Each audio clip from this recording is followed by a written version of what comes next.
Shri Gurubhyo Namaha Hari Om. Om Sahanavatu Sahano Bhunaktu Sahaviryam Karavavahi Tejaspinabdhitamastu ma Vishavahi. Om Shanti Shanti Shanti. So, in the last three sadhanas, we saw different stages. These are all like it's a developing sadhana. Okay, first we saw the external, all the 8 sides, whatever exists in all the 8 sides, them to be asatya, unreal. Okay, shunya. Shunya is asatya, unreal. Okay, now then whatever is above and below, that was seen as asatya, unreal, shunya. Then whatever is inside the body, the blood, the bones, etc., the flesh, etc., everything was seen as asatya, unreal, shunya. So next, the simple idea now is like the bellow, which you use, the ironsmiths used to blow the fire, like, okay, by blowing air they'll let the fire grow more. So that bellow, the body is like that bellow now. Body means the skin. Body is the skin, because whatever is outside is air, whatever is inside is air, shunya. Okay, so only thing that remains is this bellow, this skin. So you should not think, okay, outside everything is unreal, inside everything is unreal except the skin. Like everyone who is moving is just a skin. That will be very awkward. So to show that skin also is unreal, he says, dehāntare tvagvibhāgaṃ bhittibhūtaṃ vicintayet na kiñcidantare tasya dhyāyannadhyeyabhāgbhavet dhyāyannadhyeyabhāgbhavet dhyāyannadhyeyabhāgbhavet. dehāntare tvagvibhāgaṃ bhittibhūtaṃ vicintayet na kiñcidantare tasya dhyāyannadhyeyabhāgbhavet. Dehāntare tvagvibhāgaṃ bhittibhūtaṃ. See, the body, which is the skin portion we are talking about, is like a wall. Think it as a wall, a reference point. Don't think anything inside or outside, nothing else in between. When you meditate like this, that is also shunya, then he becomes of the nature of the meditator, which is Shiva, or the pramata, the knower, which is Shiva. Okay, that's the idea here. Dehāntare means the body. The body, specifically which one? Because whatever external to the body in all the directions, we have established it to be non-real, shunya. We said, what about this wall, what about this table, what about this book? Everything is shunya. We said that shunya means unreal, means they don't have any real existence. Like a Gandharvapattana, like Gandharvapattana, or like the mirage water, or like the castle in the sky. We gave all these examples, right? So when you see like that, now external, all the directions. Internal, we saw the skin. He says tvagvibhāgaṃ bhittibhūtaṃ. Bhittibhūtaṃ means like a wall. Bhitti means like a wall. So like a wall. What is that? Skin should be considered as a wall? No, wall is an inert object. Okay, so the skin also is not something which is sentient, because it is only a skin, it is a body, then that is what we think, that it's a sentient thing, right? So that is also not sentient. It is just a reference point, like the wall. The wall stands as a reference point, before the wall, after the wall. Similarly, this before the skin, after the skin. Before the skin, inside of the body. After the skin, external to the body, whatever is outside the body. So he says that you have to meditate as a what is this actually? Body we are talking about is the gross body, right? What does gross body? It is something which is non-existent. What? It exists now? Yes, it exists, but it will go. It is going to get destroyed. Oh, when it is going to die, it is going to destroy. It is going to be destroyed. Fine, but whatever gets destroyed is created. Whatever is created will get destroyed. Whatever is destroyed is created. So this is the simple concomitance. Based on that, we understand before the creation it doesn't have any existence, and after the creation it does not have any existence. So before and after it doesn't have any existence. Therefore, in between also it does not have any real existence. Therefore, we can understand that it was neither nor now, will not be later. It is a transient existence, unreal existence. Okay, like the rope snake. Now, bhittibhūtaṃ, we said it is inert and it's a reference point, just that's all. Okay, vicintayet, you have to think it as a void, non-existence. Then what happens? Na kiñcidantare. Na kiñcidantare means nothing in between. You have to meditate only on this as only on the skin, the body as a unreal, nothing else. That. Or na kiñcidantare means not internal and external. Don't think about anything internal, external, because that is already established as a non-real. Therefore, tasya, when you meditate upon that, then dhyāyannadhyeyabhāgbhavet means whatever is that absolute, you will become that. Dhyāyannadhyeyabhāgbhavet. There are two different interpretations for that. Meaning, when he meditates on this, he becomes the object of meditation. The meditator becomes the object of meditation. The other interpretation is the object of meditation goes off, only the meditator remains. Only the pramata remains or the prameya remains. Whichever way you want to see, that is the idea here. In Vedanta, they say tatvam asi, the identity of the individual self with absolute self. Here, one interpretation says only the tatu remains. The other interpretation says only the tvam remains. Whichever way, we are not worried about that, because the simple thing is there is nothing other than Shiva. Whether you see it as tat or tvam does not really matter for us. Okay, in this philosophy, we are not really worried about that. Whatever exists is Shiva. So whether you see it as in the form of tat or tvam does not really matter for us. Okay, that is the idea. Now, Puryashtaka, he says, this Puryashtaka, this city with 8 points or 8 things. We can say the skin, the bone, the flesh, marrow, etc. No, we are not talking about that. Puryashtaka here is a 8 gate city, which is the 5 tanmatras, the base elements, primary elements. We say 5 elements, right? The cause for the 5 elements is a tanmatra, the 5 base elements. Then mind, intellect, and ego. This is what is 8. So this is what we consider as myself. Okay, so this goes off. It merges. It becomes shunya. Okay, then this is also Shaktopaya. So simple thing is, if you understand, if you are able to meditate, then that is Anavapaya. You understand something, but you are not able to meditate. You seem to understand, you are not able to meditate.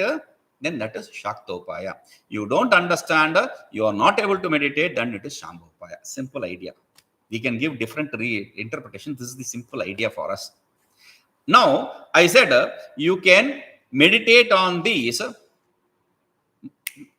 for a second by turning your eyes inwards and holding on to the breath. Holding on to the breath means I had to show you a jerk of the breath because you don't have to do that. Just stop the breathing. Whether you are inhaling or exhaling, just stop the breathing.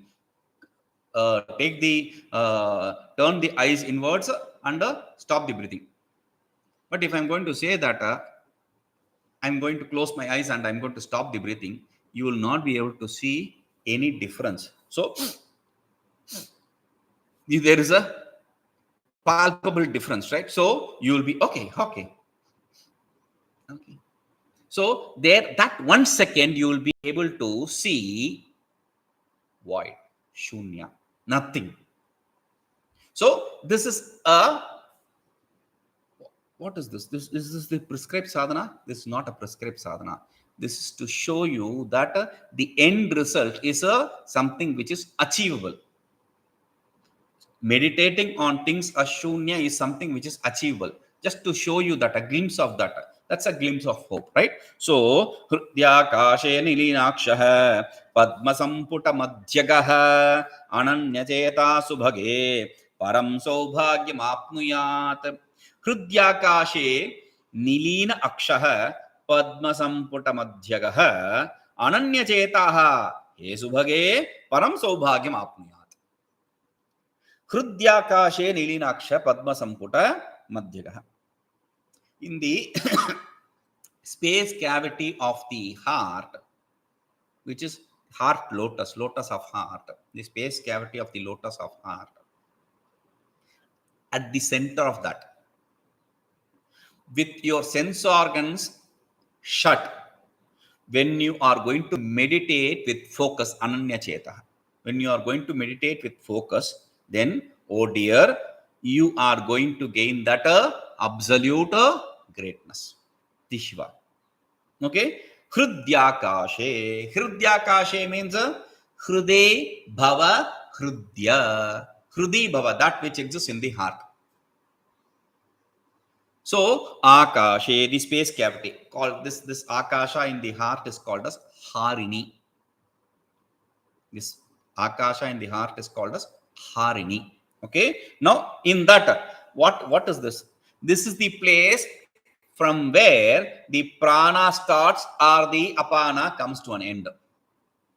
So you can see it in different forms. This is where the prana starts and the apana ends. That is the samputa. Merging. Samputa means merging. So connection of two things. The prana starts and the apana ends. That place. Or if you want to see it with reference to the Kundalini Yoga, then where the Ida and Pingala merges with Sushumna, Madhyagaḥ, the Sushumna Nadi. Or, see, I'm trying to give you different interpretations for the same Madhyagaḥ, heart chakra, or simply heart chakra, you can say it. Why is this given different explanations? All these sadhanas which are prescribed here can be done in different ways, or it can be interpreted in different ways according to your preference of sadhana. If you are more interested in the pranapana, the pranayama technique, then it will be fit in that. If you are more interested in the Kundalini technique, then it will be accepted in that. So, whichever way you want to see it, it will fit in that. What is this? This is not a proper sadhana, right? No. This is Tantra. Tantra is an esoteric technique, meaning there is no traditional fixed approach. There is no traditional fixed approach. Let me put you a simple, let me show you a simple example. We initiate people into mantra. Okay? Do the mantra. Japa. Okay? Om Namah Shivaya, Om Namah Shivaya, Om Namah Shivaya, Om Namah Shivaya. That's what he is going to do. He is not going to do anything else. Now, in the Tantra, the same mantra, what are you going to do? Focus on the characters of the mantra. How many interpretations you can do there? focus on the breathe while you chant the mantra, or chant while inhaling and chant while exhaling the mantra, or focus on the gap between the mantra. Just the mantra japa. How many interpretations are possible? How many sadhanas are possible in that? So all these, that because there is no fixed technique, it's esoteric. Therefore, there is no fixed technique here. So he says ananyacetāḥ. It can be interpreted in different way. There is no error there. Ananyacetāḥ. Ananyacetāḥ means without your mind wavering, thinking about anything else. Focused, fixed. So when you do that, what happens is saubhāgyam, paraṃ saubhāgyamāpnuyāt. Because the external objects are merged, they are all unreal. We have dismissed it. So the supreme bliss, or the supreme space, or the shunya, the state of shunya, that which is beyond the shunya, that state, the Shiva state, that emerges. Okay. Next one. This is also Shaktopaya. Okay. sarvataḥ svaśarīrasya dvādaśānte manolayāt dṛḍhabudherdṛḍhībhūtaṃ tattvalakṣyaṃ pravartate. sarvataḥ svaśarīrasya dvādaśānte manolayāt dṛḍhabuddherdṛḍhībhūtaṃ tattvalakṣyaṃ pravartate. From every object, when you take away the mind and merge it in the dvādaśānta, I'm just interpreting it like that. When you merge it in the dvādaśānta, then when your mind gets fixed in this, established in this, then after it gets established, the tattva, the truth, which is the object of knowledge, which is the object of meditation, manifest. Shiva manifests. Okay. Sarvataḥ means from every corner. Every corner means from the tip of the hair till the tip of the toe. Every point of the body. Everywhere there is only Chaitanya, consciousness, the Shiva.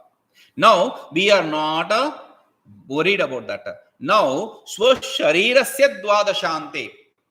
When you say dvādaśānte, in the dvādaśānta, then there is a question, which dvādaśānta are we talking? Because we said dvādaśānta is interpreted in different ways. One is inside the body, which is the heart. There is no confusion there. The outside the heart is above the head. To simplify it, we said one dvādaśānta from the heart, then dvādasha from the nose, then dvādasha above the nose. Okay. Now we are not talking about the external dvādaśānta. We are talking about the internal dvādaśānta, which is the heart center. So in that heart center, svaśarīrasya dvādaśānte, that is the adjective. So in the dvādaśānta of the inside the body of the body, what should you do? Manolayāt. When you merge the mind. This is a very interesting thing. How can you merge the mind? If you want to merge a pot, you just have to break it. It merges in its cast, the clay. There is nothing need to be done. Now, merging the mind is very difficult because mind is not an object. A very interesting quote these people say. What is mind? No matter. What is matter? Never mind. So it cannot be focused upon. When you don't even know what it is, how can you merge it? It is impossible to merge. So he says, manolayāt. That's the important thing. Manolayāt. How do you merge it? Manolayāt. Mind here means the vasana kṣayāt. Destroying the vasana. Annihilating the vasana. The thought imprints. How can you do that? 3 people are talking. I, you, and another person. So I'm talking to you and you are talking to me. When we are having a dialogue, the third person tries to intervene or make his presence felt. When we include him in the dialogue, we look at him and, yes, yes, what you say is true. Then it's a dialogue. It is not a dialogue in between two people. It's between three people. It's a discussion now. Now, we both are not giving any importance to that third person. We don't even recognize his existence. So he will try to intervene in the discussion to make it a discussion, the dialogue into a discussion, and we don't give him any importance. For some time, he will wait there. Since he is not gaining any existence, he will leave that place. Similarly, here, when we see the mind, because externally everything is shunya, body is shunya, internally everything is shunya, and internally means it is not just the flesh, blood, etc. It is also the mind, intellect, etc. Everything. So when you are not giving it importance, when you are dismissing it as a non-existence, then how can something which is non-existent gain existence? So manolayāt, by completely disregarding its existence, manolayāt, you would merge it.